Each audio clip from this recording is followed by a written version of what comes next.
जमी बेच देंगे, जमा बेच देंगे, ये मुर्दों के तन का कफन बेच देंगे। जमी बेच देंगे, जमा बेच देंगे, ये मुर्दों के तन का कफन बेच देंगे। कलम के सिपाही अगर बिक गए तो, कलम के सिपाही अगर बिक गए तो, ये नेता हमारे वतन बेच देंगे।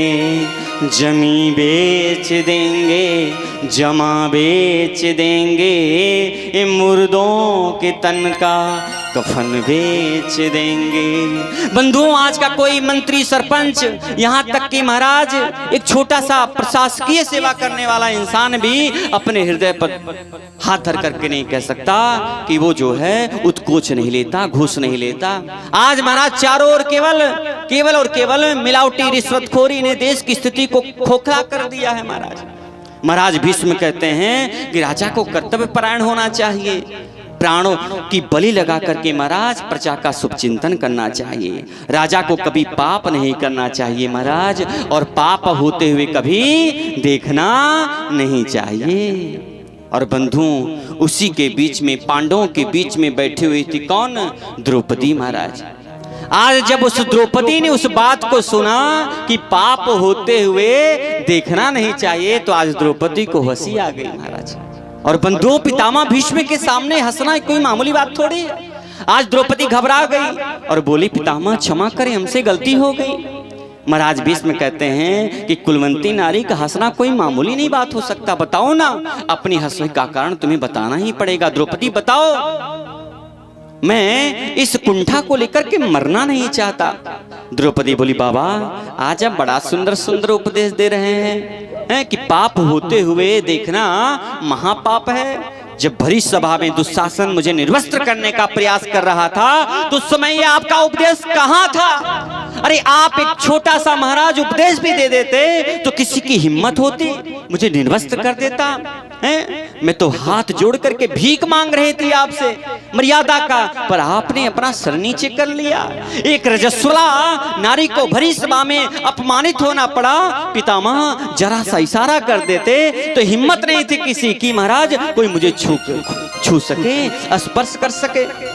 और आपके सामने महाराज सब कुछ होता गया और आप देखते रहे हैं। और आज आप कह रहे हैं कि पाप होते हुए देखना महापाप है। ये तो मेरे गोविंद की कृपा है, उन्होंने मेरी लाज बचाई है। आप जैसा धुरंधर वीर पराक्रमी संत शब्द एकता राम महाराज, और आप कहते हो कि आंखों के सामने देखना महापाप है? तो ये पाप आपने क्यों किया, क्यों किया? श्री सूत जी महाराज कहते हैं, पितामह भीष्म जो महापुरुष अपने जीवन में कभी रोया नहीं, आज अपनों हिचकियों को रोक नहीं पा रहा महाराज। आज पितामह के नेत्रों से गंगा जमुना के धार बहने लगे। तुम सत्य कहती हो बेटी, तुम सत्य कहती हो। मैं वही अभागा भीष्म हूँ जिसके सामने तुम्हें निर्वस्त्र किया जा रहा था। परंतु बेटी, क्या तुम जानती हो, आज 54 दिन हो गया बाणों की सैया मिले। 54 दिन हो गया है? अर्जुन ने मेरे शरीर में इतने बाण लगाए हैं, इतने बाण लगाए हैं कि 2000 बिच्छुओं के मारने का, डंक मारने की जो वेदना होती है, जो कष्ट होता है, वो मुझे 54 दिन से हो रहा है? अरे मुझे इंद्रादि ब्रह्मादि नहीं मार सकते, अर्जुन मुझे क्या मारेगा? फिर भी मैं 54 दिनों से बाणों की सैया पर लेटा हुआ हूँ। एक एक बूंद करके रक्त मेरे शरीर से निकल चुका है। बेटी, मैं इस पूरे कष्ट को सह रहा हूँ क्योंकि दुर्योधन के दूषित अन्न से वो रक्त अब निकल चुका है। जैसा होगा अन्न और वैसा होगा मन।